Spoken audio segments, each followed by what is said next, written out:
गाड़ी के डिब्बे में बहुत मुसाफिर नहीं थे।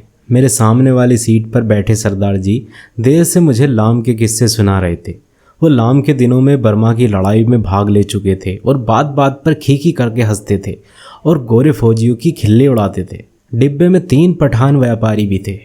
उसमें से एक हरे रंग की पोशाक पहने ऊपर वाली बर्थ पर लेटा हुआ था। वो आदमी बड़ा हंसमुख था और बड़ी देर से मेरे साथ वाली सीट पर बैठे एक दुबले से बाबू के साथ में उसका मजाक चल रहा था। वो दुबला बाबू पेशावर का रहने वाला जान पड़ता था, क्योंकि किसी किसी वक्त वे आपस में पश्तो में बात करने लगते थे। मेरे सामने दाईं ओर कोने में एक बुढ़िया मुंह सिर ढांपे बैठी थी और देर से माला जप रही थी। यही कुछ लोग रहे होंगे। संभव है 2-1 मुसाफिर भी रहे हों, पर वो पूरी तरह से मुझे याद नहीं।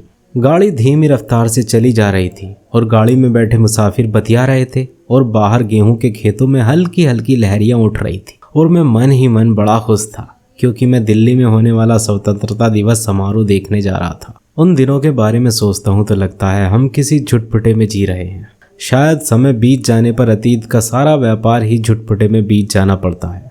ज्यों ज्यों भविष्य के पट खुलते जाते हैं, ये झुटपुटा और भी गहराता चला जाता है। उन्हीं दिनों पाकिस्तान के बनाए जाने का ऐलान किया गया था और लोग तरह तरह के अनुमान लगाने लगते थे कि भविष्य में भविष्य की रूपरेखा कैसी होगी, पर किसी की भी कल्पना बहुत दूर तक नहीं जा पाती थी। मेरे सामने बैठे सरदार जी बार बार मुझसे पूछ रहे थे कि पाकिस्तान बन जाने पर जिन्ना साहब मुंबई में ही रहेंगे या पाकिस्तान में जाकर बस जाएंगे, और मेरा हर बार यही जवाब होता था, बम्बई क्यों छोड़ेंगे, पाकिस्तान में आते जाते रहेंगे।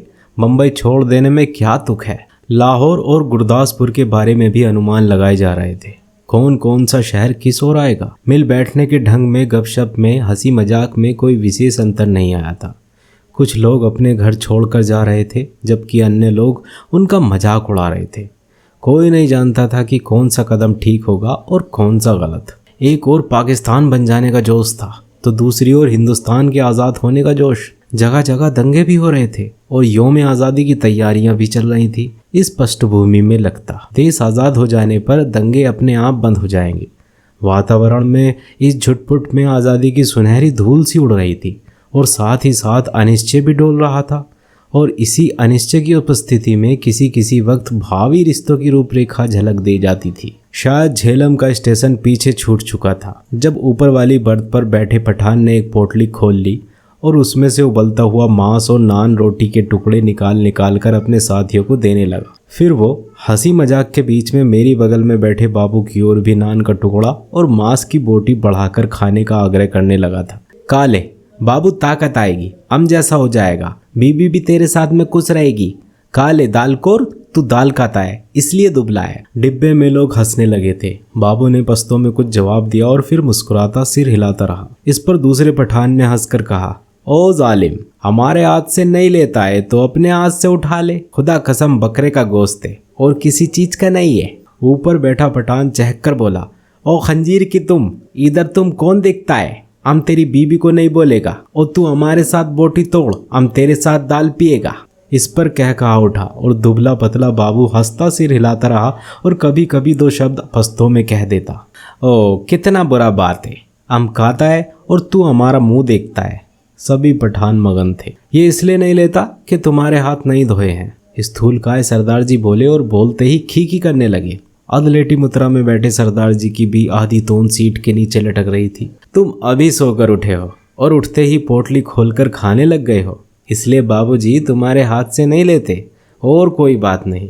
और सरदार जी ने मेरी ओर देखकर आंख मारी और फिर खीखी करने लगे। मांस नहीं खाता है बाबू तो जाओ जनाना डिब्बे में बैठो, इधर क्या करता है। फिर कह कहा उठा। डब्बे में और भी अनेक मुसाफिर थे, लेकिन पुराने मुसाफिर यही थे जो सफ़र शुरू होने में गाड़ी में बैठे थे। पुराने मुसाफिर होने के नाते उनमें एक तरह की बेतकल्लुफी आ गई थी। ओ इधर आके बैठो, तुम हमारे साथ बैठो, आओ जालिम, किस्सा खाने की बात करेंगे। तभी किसी स्टेशन पर गाड़ी रुकी और नए मुसाफिर को रोला अंदर आ गया था। बहुत से मुसाफिर एक साथ अंदर घुसते चले आए। कौन सा स्टेशन है, किसी ने पूछा। वजीराबाद है शायद, मैंने बाहर की ओर देखकर कहा। गाड़ी वहां थोड़ी देर के लिए खड़ी रही और छूटने से पहले एक छोटी सी घटना घटी। एक आदमी साथ वाले डिब्बे में से पानी लेने उतरा और नल पर जाकर पानी लोटे में भर रहा था। तभी वो भागकर अपने डिब्बे की ओर लौट आया। छलकते लोटे से पानी गिर रहा था, लेकिन जिस ढंग से वो भागा उसी ने बहुत कुछ बता दिया था। नल पर खड़े और भी 3-4 आदमी रहे होंगे, इधर उधर अपने डिब्बे की ओर भाग गए थे। इस तरह घबराकर भागते लोगों को देख चुका था। देखते ही देखते प्लेटफॉर्म खाली हो गया, लेकिन डब्बे के अंदर अभी भी हंसी मजाक चल रहा था। कहीं कोई गड़बड़ है? मेरे पास बैठे दुबले बाबू ने कहा। कहीं कुछ था, लेकिन क्या था कोई भी स्पष्ट नहीं जानता था। मैं अनेक दंगे देख चुका था, इसलिए वातावरण में होने वाली छोटी सी तब्दीली को भी भांप गया था। भागते व्यक्ति, खटाक से बंद होते दरवाजे, घरों की छतों पर खड़े लोग, चुप्पी और सन्नाटा, सभी दंगों के चिन्ह थे। तभी पिछले दरवाजे की ओर से, जो प्लेटफॉर्म की ओर न खुलकर दूसरी ओर खुलता था, हल्का सा शोर हुआ। कोई मुसाफिर अंदर घुसना चाह रहा था। कहाँ घुसा आ रहा है? कहाँ घुसा रहा है? नहीं है जगह, बोल दिया जगह नहीं है, किसी ने कहा। बंद करो जी दरवाजा, आवाज़ें आ रही थी। जितनी देर कोई मुसाफिर डब्बे के बाहर खड़ा अंदर आने की चेष्टा करता रहा, अंदर बैठे मुसाफिर उसका विरोध करते रहे। पर एक बार जैसे तैसे वो अंदर आ जाए तो विरोध खत्म हो जाता और वो मुसाफिर जल्दी ही डब्बे की दुनिया का निवासी बन जाता और अगले स्टेशन पर वही सबसे पहले बाहर खड़े मुसाफिरों पर चिल्लाने लगता, नहीं है जगह, अगले डब्बे में आओ, घुसे आते हैं। दरवाजे पर शोर बढ़ता जा रहा था। तभी मैले कुचैले कपड़ों और लटकती मूंछों वाला एक आदमी दरवाजे में से अंदर घुसता दिखाई दिया। चीकट, मैले कपड़े, जरूर कहीं कोई हलवाई की दुकान करता होगा। वह लोगों की शिकायतें और आवाज़ों की ओर ध्यान दिए बिना दरवाजे की ओर घूमकर बड़ा सा काले रंग का संदूक अंदर की ओर घसीटने लगा। आ जाओ, तुम भी चढ़ाओ, वो अपने पीछे किसी से कह रहा था। तभी दरवाजे में एक पतली सूखी सी औरत नजर आई। उसके पीछे 16-17 बरस की सांवली एक लड़की अंदर आ गई। लोग अभी भी चिल्लाए जा रहे थे। सरदार जी को कूल्हे के बल उठकर बैठना पड़ा। बंद करो जी दरवाजा, बिना पूछे चढ़े आते हैं, अपने बाप का घर समझ रखा है, मत घुसने दो जी, क्या करते हो, धकेल दो पीछे। और लोग भी चिल्ला रहे थे। वो आदमी अपना सामान अंदर घसीटे जा रहा था और उसकी पत्नी और बेटी संडास के दरवाजे के साथ लग कर खड़े थे। और कोई डिब्बा नहीं मिला, औरत जात को भी यहाँ उठा लाया। वो आदमी पसीने से तर था और हाँफता हुआ सामान अंदर घसीटे जा रहा था। संदूक के बाद रस्सियों से बंधी खाट की पटियां अंदर खींचने लगा। टिकट है जी मेरे पास, बेटिकट नहीं हूँ। इस पर डिब्बे में बैठे बहुत से लोग चुप हो गए, पर बर्थ पर बैठा पठान उचक कर बोला, निकल जाओ इधर से, देखता नहीं है इधर जगह नहीं है। और पठान ने आओ देखा न ताओ आगे बढ़कर ऊपर से ही उस मुसाफिर को लात जमा दी। पर लात उस आदमी को लगने के बजाय उसकी पत्नी के कलेजे में जा लगी और वहीं हाय हाय करती बैठ गई। उस आदमी के पास मुसाफिरों के साथ में उलझने के लिए वक्त नहीं था। वो बराबर अपना सामान अंदर घसीटे जा रहा था, पर डब्बे में मौन छा गया। खाट की पार्टियों के बाद बड़ी बड़ी गठरियां आईं। इस पर ऊपर बैठे पठान की सहन क्षमता चूक गई। निकलो इसे, कौन है ये, वो चिल्लाया। इस पर दूसरे पठान ने, जो नीचे सीट पर बैठा था, उस आदमी का संदूक दरवाजे में से नीचे धकेल दिया, जहां लाल वर्दी वाला एक कुली खड़ा सामान अंदर पहुंचा रहा था। उसकी पत्नी के चोट लगने पर कुछ मुसाफिर चुप हो गए। केवल कोने में बैठी बुढ़िया कराए जा रही थी, ए नेक कमबख्तो, बैठने तो, आजा बेटी, तू मेरे पास आजा, जैसे तैसे सफ़र काट लेंगे, छोड़ो बे जालिमो, बैठने दो। अभी आधा सामान ही अंदर आ पाया होगा जब सहसा गाड़ी सरकने लगी। छूट गया, सामान छूट गया, वो आदमी बदहवास होकर चिल्लाया। पिताजी सामान छूट गया। संडास के दरवाजे के पास खड़ी लड़की सिर से पांव तक कांप रही थी और चिल्लाए जा रही थी, उतरो, नीचे उतरो। वो आदमी हड़बड़ा कर चिल्लाया और आगे बढ़कर खाट की पाटियां और गठियां बाहर फेंकते हुए दरवाजे का डंडरा पकड़कर नीचे उतर गया। उसके पीछे उसकी व्याकुल बेटी और फिर उसकी पत्नी कलेजे को दोनों हाथ में दबाए हाय हाय करती नीचे उतर गई। बहुत बुरा किया तुम लोगों ने, बहुत बुरा किया, तुम्हारे दिल में दर्द मर गया है। छोटी सी बच्ची उसके साथ भी, बेरहमो तुमने बहुत बुरा किया, धक्के देकर उतार दिया। गाड़ी सूने प्लेटफॉर्म को लांघती आगे बढ़ गई। डब्बे में व्याकुल सी चुप्पी छा गई। बुढ़िया ने बोलना बंद कर दिया था। पठान का विरोध कर पाने की हिम्मत नहीं हुई। तभी मेरे बगल में बैठे दुबले बाबू ने मेरे बाजू पर हाथ रखकर कहा, आग है, देखो आग लगी है। गाड़ी प्लेटफॉर्म छोड़कर आगे निकल गई थी और शहर पीछे छूट रहा था। तभी शहर की ओर से उठते धुएं के बादल और उनमें लपलपाती आग के शोले नजर आने लगे। दंगा हुआ है, स्टेशन पर भी लोग भाग रहे हैं, कहीं दंगा हुआ है। शहर में आग लगी थी। बात डिब्बे भर के मुसाफिरों को पता चल गई थी और लपक लपक कर खिड़कियों में से आग का दृश्य देखने लगे। जब गाड़ी शहर छोड़कर आगे बढ़ गई तो डिब्बे में सन्नाटा छा गया। मैंने घूमकर डिब्बे के अंदर देखा। दुबले बाबू का चेहरा पीला पड़ गया था और माथे पर पसीने की परत किसी मुर्दे के माथे की तरह चमक रही थी। मुझे लगा जैसे अपनी अपनी जगह बैठे सभी मुसाफिरों ने अपने आसपास बैठे लोगों का जायजा ले लिया है। सरदार जी उठकर मेरी सीट पर आ बैठे। नीचे वाली सीट पर बैठा पठान उठा, अपने 2 साथी पठानों के साथ में ऊपर वाली बर्थ पर चढ़ गया। यही क्रिया शायद रेलगाड़ी के अन्य डिब्बे में भी चल रही थी। डिब्बे में तनाव आ गया। लोगों ने बतियाना बंद कर दिया। तीनों के तीनों पठान ऊपर वाली बर्थ पर एक साथ बैठे चुपचाप नीचे की ओर देखे जा रहे थे। सभी मुसाफिरों की आंखें पहले से ज़्यादा खुली खुली, ज़्यादा शंकित सी लगी। यही स्थिति संभवतः गाड़ी के सभी डिब्बों में व्याप्त हो रही थी। कौन सा स्टेशन था ये? डिब्बे में किसी ने पूछा। वजीराबाद, किसी ने उत्तर दिया। जवाब मिलने पर डब्बे में एक और प्रतिक्रिया हुई। पठानों के मन का तनाव फौरन ढीला पड़ गया, जबकि हिंदू सिख मुसाफिरों की चुप्पी और ज़्यादा गहरी हो गई। एक पठान ने अपनी वास्कट की जेब में से नस्वार की डिब्बियाँ निकाली और नाक से नस्वार चढ़ाने लगा। दूसरे पठान भी अपनी अपनी डिब्बियाँ निकाल कर नस्वार चढ़ाने लगे। बुढ़िया बराबर माला जपे जा रही थी। किसी किसी वक्त उसके बुदबुदाते होठ नजर आते। लगता उसमें कोई खोखली सी आवाज़ निकल रही है। अगले स्टेशन पर जब गाड़ी रुकी तो वहाँ भी सन्नाटा था। कोई परिंदा तक नहीं फड़फड़ा रहा था। हाँ, एक भिश्ती पीठ पर पानी की मशकल लादे प्लेटफॉर्म लांग कर आया और मुसाफिरों को पानी पिलाने लगा। लो पियो पानी, पियो पानी। औरतों के डब्बे में से औरतों और बच्चों के अनेक हाथ बाहर निकल आए थे। बहुत मार काट हुई है, बहुत लोग मरे हैं। लगता था वो इस मार काट में अकेला पुण्य कमाने चला आया है। गाड़ी सरकी तो सहसा खिड़कियों के पल्ले चढ़ाए जाने लगे। दूर दूर तक पहाड़ियों की गड़गड़ाहट के साथ में खिड़कियों के पल्ले चढ़ाने की आवाज़ आने लगी। किसी अज्ञात आशंकावश दुबला बाबू मेरे पास वाली सीट पर से उठा और 2 सीटों के बीच फर्श पर लेट गया। उसका चेहरा अभी भी मुर्दे जैसा पीला हो रहा था। इस पर बर्थ पर बैठा पठान उसकी ठिठोली करने लगा। ओ बेगैरत, तुम मर्द है कि औरत? सीट पर से उठकर नीचे लेटता है, तुम मर्द के नाम को बदनाम करता है। वो बोल रहा था और बार बार हंसे जा रहा था। फिर वो उससे पश्तो में कुछ कहने लगा।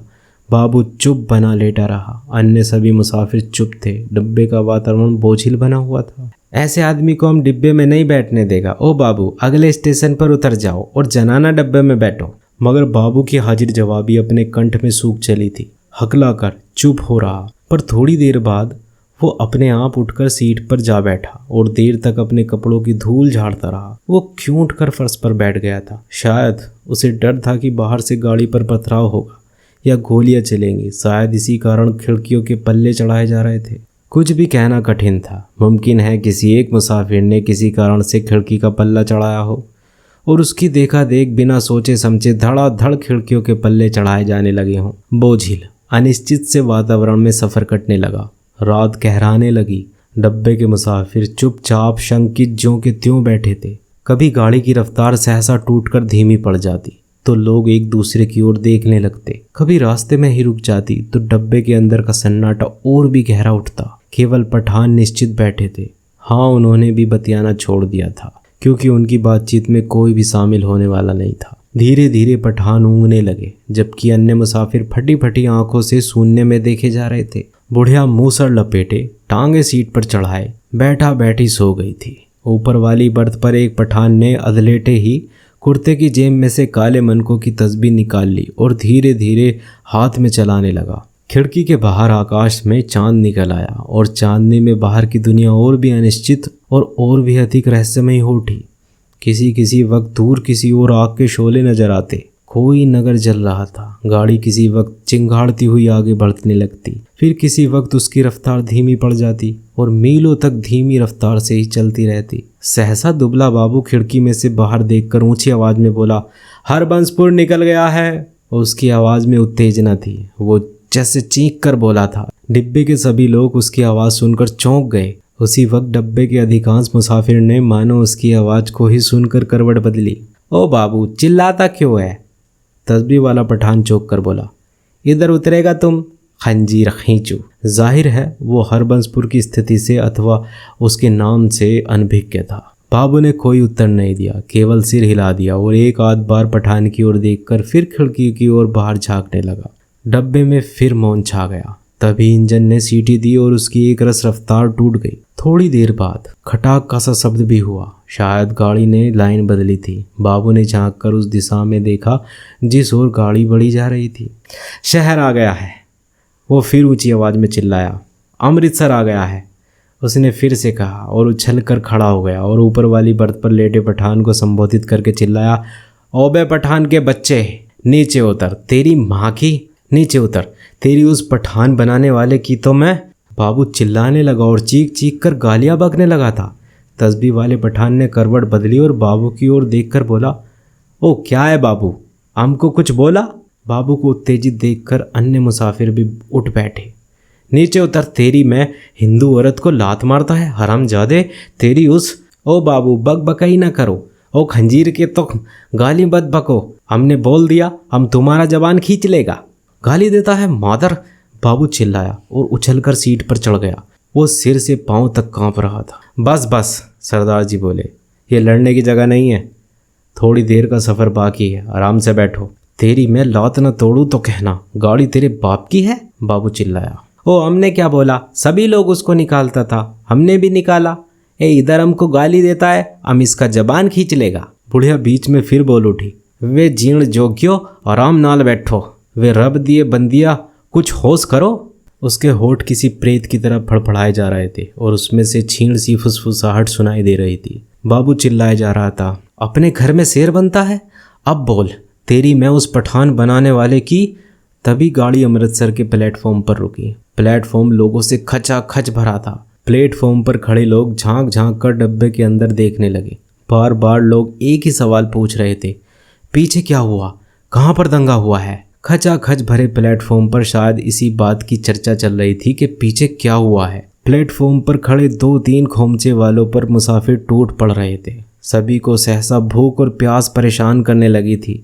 इसी दौरान 3-4 पठान हमारे डिब्बे के बाहर प्रकट हो गए और खिड़की में से झांक झांक कर अंदर देखने लगे। अपने पठान साथियों पर नज़र पड़ते ही वो उनसे पश्तो में कुछ बोलने लगे। मैंने घूम कर देखा, बाबू डिब्बे में नहीं था। न जाने कब वो डिब्बे में से निकल गया। मेरा माथा ठिनका, गुस्से में वो पागल हुआ जा रहा था, न जाने क्या कर बैठे। पर इसी बीच डिब्बे के तीनों पठान अपनी अपनी गठरी उठाकर बाहर निकल गए और अपने पठान साथियों के साथ में गाड़ी के अगले डिब्बे की ओर बढ़ गए। जो विभाजन पहले प्रत्येक डिब्बे के भीतर होता रहा था, अब सारी गाड़ी के स्तर पर होने लगा था। खोमचे वालों के इर्द गिर्द भीड़ छटने लगी। लोग अपने अपने डिब्बों में लौटने लगे। तभी सहसा एक ओर से मुझे वो बाबू आता दिखाई दिया। उसका चेहरा अभी भी बहुत पीला था और माथे पर बालों की लट झूल रही थी। नज़दीक पहुंचा तो मैंने देखा उसने अपने दाएं हाथ में लोहे की एक छड़ उठा रखी। जाने वो उसे कहाँ मिल गई थी। डब्बे में घुसते समय उसने उस छड़ को अपनी पीठ के पीछे कर लिया और मेरे साथ सीट पर बैठने से पहले उसने होले से छड़ को सीट के नीचे सरका दिया। सीट पर बैठते ही उसकी आंखें पठान को देख पाने के लिए ऊपर को उठी, पर डिब्बे में पठान को ना पाकर वो हड़बड़ाकर चारों ओर देखने लगा। निकल गए हरामी मादर, सबके सब निकल गए। फिर वो सिट पिटाकर उठ खड़ा हुआ, चिल्लाकर बोला, तुमने उन्हें जाने क्यों दिया? तुम सब नामर्द हो, बुज़दिल हो। पर गाड़ी में भीड़ बहुत थी। बहुत से नए मुसाफिर आ गए थे। किसी ने उसकी ओर विशेष ध्यान नहीं दिया। गाड़ी सरकने लगी तो वो फिर मेरी सीट पर आ बैठा, पर वो बड़ा उत्तेजित था और बराबर बड़बड़ाए जा रहा था। धीरे धीरे हिचकोले खाती गाड़ी आगे बढ़ने लगी। डिब्बे में पुराने मुसाफिरों ने भर पेट पूरियां खा ली थी और पानी पी लिया था और गाड़ी उस इलाके में आगे बढ़ने लगी थी जहां उनके जान माल को कोई खतरा नहीं था। नए मुसाफिर बतिया रहे थे। धीरे धीरे गाड़ी फिर समतल गति से चलने लगी। कुछ ही देर बाद लोग ऊँघने भी लगे, मगर बाबू अभी भी फटी फटी आंखों से सामान की ओर देखे जा रहा था। बार बार मुझसे पूछता कि पठान डिब्बे में से निकलकर किस ओर गए हैं। उसके सर जुनून सवार था। गाड़ी के हिचकोले में मैं खुद ऊँघने लगा था। डिब्बे में लेट पाने के लिए जगह नहीं थी। बैठे बैठे ही नींद में मेरा सर कभी एक ओर ढुलक जाता तो कभी दूसरी ओर। किसी किसी वक्त झटके से मेरी नींद टूट जाती और मुझे सामने की सीट पर अस्त व्यस्त से पड़े सरदार जी के खर्राटे सुनाई देते। अमृतसर पहुंचने के बाद सरदार जी फिर से सामने वाली सीट पर टांगे पसार कर लेट गए। डिब्बे में तरह तरह की आड़ी तिरछी मुद्राओं में मुसाफिर पड़े हुए थे। उनकी विभत्स मुद्राओं को देखकर लगता डिब्बे लाशों से भरी है। पास बैठे बाबू पर नजर पड़ी तो कभी तो वो खिड़की के बाहर मुंह किए देख रहा होता, कभी दीवार से पीठ लगाए तन कर बैठा नजर आता। किसी किसी वक्त गाड़ी किसी स्टेशन पर रुकती तो पहियों की गड़गड़ाहट बंद होने पर निराशा सी छा जाती। तभी लगता जैसे प्लेटफॉर्म पर कुछ गिरा है या जैसे कोई मुसाफिर गाड़ी से उतरा है और मैं झटके से उठकर बैठ जाता। इसी तरह जब एक बार मेरी नींद टूटी तो गाड़ी की रफ्तार धीमी पड़ गई थी और डिब्बे में अंधेरा था। मैंने उसी तरह अधलेटे खिड़की में से बाहर देखा। दूर पीछे की ओर किसी स्टेशन के सिग्नल के लाल कुमकुमे चमक रहे थे। स्पष्ट है गाड़ी कई स्टेशन लांग कर आई थी, पर अभी तक उसने रफ्तार नहीं पकड़ी थी। डिब्बे के बाहर मुझे धीमे से कुछ स्वर सुनाई दिए। दूर ही एक धूमिल सा काला पुंज नजर आया। नींद की खुमारी में मेरी आंखें कुछ देर तक उस पर लगी रहीं। फिर मैंने उसे समझ पाने के विचार को छोड़ दिया। डिब्बे के अंदर अंधेरा था, बत्तियां बुझी हुई थी, लेकिन बाहर लगता था पों फटने वाली है। मेरी पीठ पीछे डिब्बे के बाहर किसी चीज को खरोचने की सी आवाज आई। मैंने दरवाजे की ओर घूमकर देखा। डिब्बे का दरवाजा बंद था। मुझे फिर से दरवाजा खरोचने की आवाज सुनाई दी। फिर मैंने साफ साफ सुना लाठी से कोई डिब्बे का दरवाजा पटपटा रहा था। मैंने झांक कर खिड़की से बाहर देखा। सचमुच एक आदमी डिब्बे की 2 सीढ़ियां पर चढ़ा आया था। उसके कंधे पर एक गठरी झूल रही थी और हाथ में लाठी थी और उसने बदरंग से कपड़े पहने हुए थे और उसकी दाढ़ी भी थी। फिर मेरी नज़र बाहर नीचे की ओर आ गई। गाड़ी के साथ साथ एक औरत भागती चली आ रही थी नंगे पांव, और उसने 2 गठरियां उठा रखी थी। बोझ के कारण उससे दौड़ा नहीं जा रहा था। डिब्बे के पायदान पर खड़ा आदमी बार बार उसकी ओर मुड़कर देख रहा था और हाँफता हुआ कहे जा रहा था, आजा आजा तू भी चढ़ा आजा। दरवाजे पर फिर से लाठी पटपटाने की आवाज़ आई। खोलो जी दरवाज़ा, खुदा के वास्ते खोलो खोलो। वो आदमी हाँफ रहा था। खुदा के लिए दरवाज़ा खोलो, मेरे साथ औरत ज़ात है, गाड़ी निकल जाएगी। सहसा मैंने देखा बाबू हड़बड़ा कर उठ खड़ा हुआ और दरवाजे के पास जाकर दरवाजे में लगी खिड़कियों में से मुंह बाहर निकाला और बोला, कौन है? इधर जगह नहीं है। बाहर खड़ा आदमी फिर गिड़गिड़ाने लगा, खुदा के वास्ते दरवाज़ा खोलो, गाड़ी निकल जाएगी। और वो आदमी खिड़की में से अपना हाथ अंदर डालकर दरवाज़ा खोल पाने के लिए सिटकनी टटोलने लगा। नहीं है जगह, बोल दिया उतर जाओ गाड़ी से। बाबू चिल्लाया और उसी क्षण लपक कर दरवाज़ा खोल दिया। या अल्लाह, उस आदमी के अस्फुट से शब्द सुनाई दिए। दरवाजे खुलने पर जैसे उसने इत्मीनान की सांस ली हो। और उसी वक्त मैंने बाबू के हाथ में छड़ चमकते देखी। एक ही भरपूर वार बाबू ने उस मुसाफिर के सर पर किया। मैं देखते ही डर गया और मेरी टांगें लरस गई। मुझे लगा जैसे छड़ के वार का उस आदमी पर कोई असर नहीं हुआ। उसके दोनों हाथ अभी भी जोर से डंडरे को पकड़े हुए थे। कंधे पर से लटकी गठरी खिसक कर उसकी कोहनी पर आ गई थी। तभी सहसा उसके चेहरे पर लहू की 2-3 धारें एक साथ फूट पड़ी। मुझे उसके खुले होठ और चमकते दांत नजर आए। वो 2-1 बार या अल्लाह बुदबुदाया, फिर उसके पैर लड़खड़ाए। उसकी आंखों ने बाबू की ओर देखा, अधमुंदी सी आंखें जो धीरे धीरे सिकुड़ती जा रही थी, मानो उसे पहचानने की कोशिश कर रही हो कि वो कौन है और उससे किस अदावत का बदला ले रहा है। इसी बीच अंधेरा कुछ और छन गया था। उसके होठ फिर से फड़फड़ाए और उनमें सफ़ेद दांत फिर से झलक उठे। मुझे लगा जैसे वो मुस्कुरा रहा है, पर वास्तव में केवल 6 के ही कारण होठों में बल पड़ने लगे थे। नीचे पटरी के साथ में भागती औरत बड़बड़ाए और कोसी जा रही थी। उसे अभी भी मालूम नहीं हो पाया था कि क्या हुआ है। वो अभी भी शायद ये समझ रही थी कि गठरी के कारण उसका पति गाड़ी पर ठीक तरह से चढ़ नहीं पा रहा था, कि उसका पैर जम नहीं पा रहा है। वो गाड़ी के साथ साथ भागती हुई अपनी 2 गठरियों के बावजूद अपने पति के पैर पकड़ पकड़ कर सीढ़ी पर टिकाने की कोशिश कर रही थी। तभी सहसा डंडरे से उस आदमी के दोनों हाथ छूट गए और वो कटे पेड़ की भांति नीचे गिर गया और उसके गिरते ही औरत ने भागना बंद कर दिया, मानो दोनों का सफ़र एक साथ ही खत्म हो गया हो। बाबू अभी भी मेरे निकट डिब्बे के खुले दरवाजे में बुत का सा बना हुआ खड़ा था। लोहे की छड़ अभी भी उसके हाथ में थी।